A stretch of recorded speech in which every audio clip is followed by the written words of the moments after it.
of yet another African-American man, George Floyd's, his murder, is why the country has given us the opportunity to lead.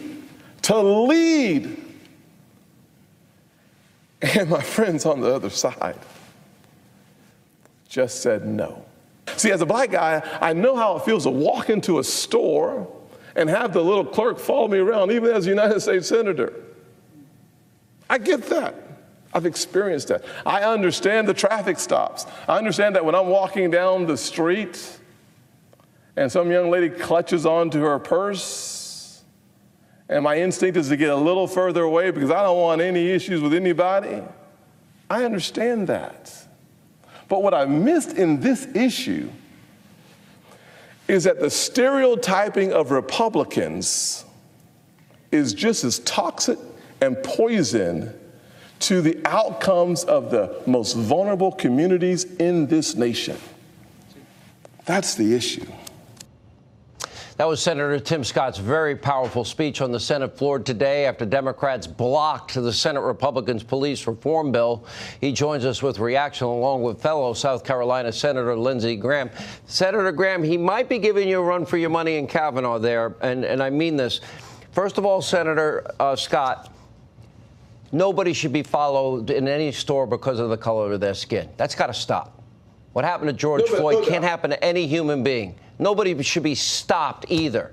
Most Americans, 90% of good Americans agree with that. You met with the president. You talked to the chief of staff, Mark Meadows. You were on the ground asking for the reforms. And as I understand it, my sources tell me everything you asked for was in this bill and more? Absolutely. I tell you, the president's response to this situation has been nearly perfect. I asked for certain things in the executive order. He went further. I didn't ask for a national database. I thought that was outside of our reach. But the president said, I want to solve this problem. And he did. All we needed to complement the president's executive order was the Democrats to show up and be counted. Just a few Democrats, not 46, just 7 Democrats. And we couldn't get 7 people to come to the table and say they're serious about police reform. Instead, what they're serious about is using police reform as a campaign issue this November. That is despicable.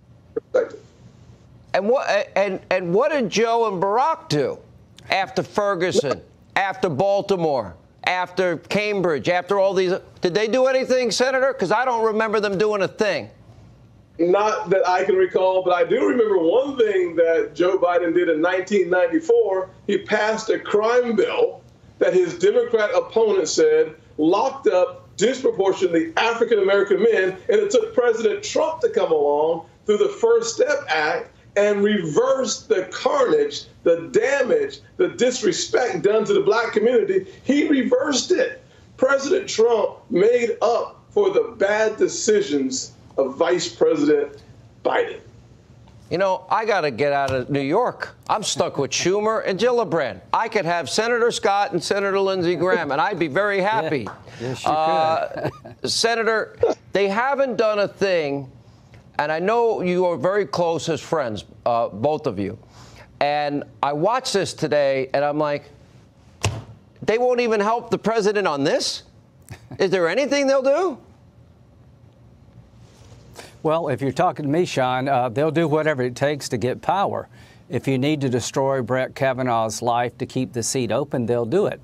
What I did was help Kavanaugh, a single individual being unfairly accused and being mistreated and having his life turned upside down, to make sure they could fill the Supreme Court vacancy. What Tim did today is, in the face of hatred you cannot believe, I got a lot of things thrown my way during Kavanaugh. It was pretty dicey. Nothing compared to what Tim Scott has gone through. What have I learned about Tim Scott? He speaks from the heart. He can't be intimidated, and he's trying to solve a problem.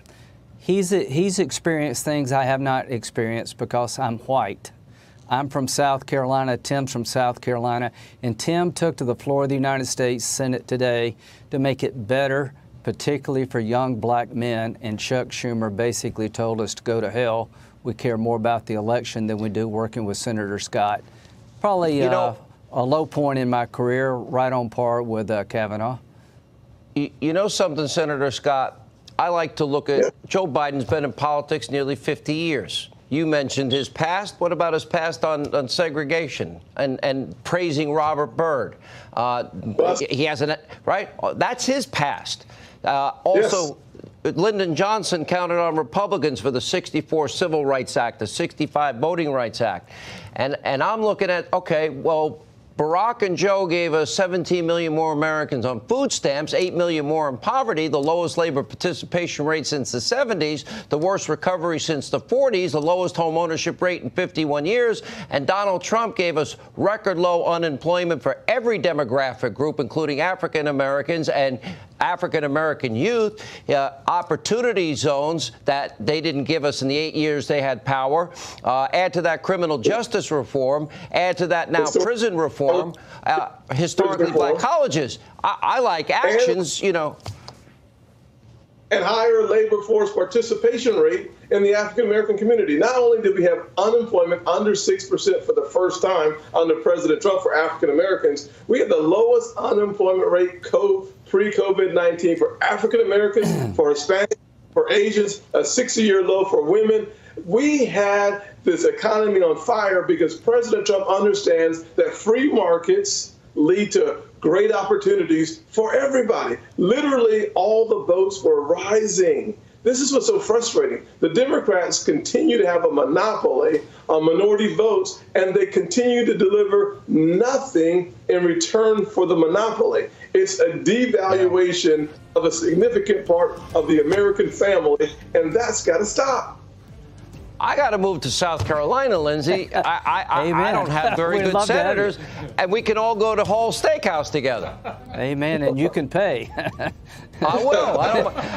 I'll probably get arrested for that. Workers. Very proud of my friend Tim Scott today. Very proud of him.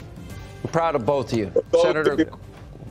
Keep fighting for justice for everybody.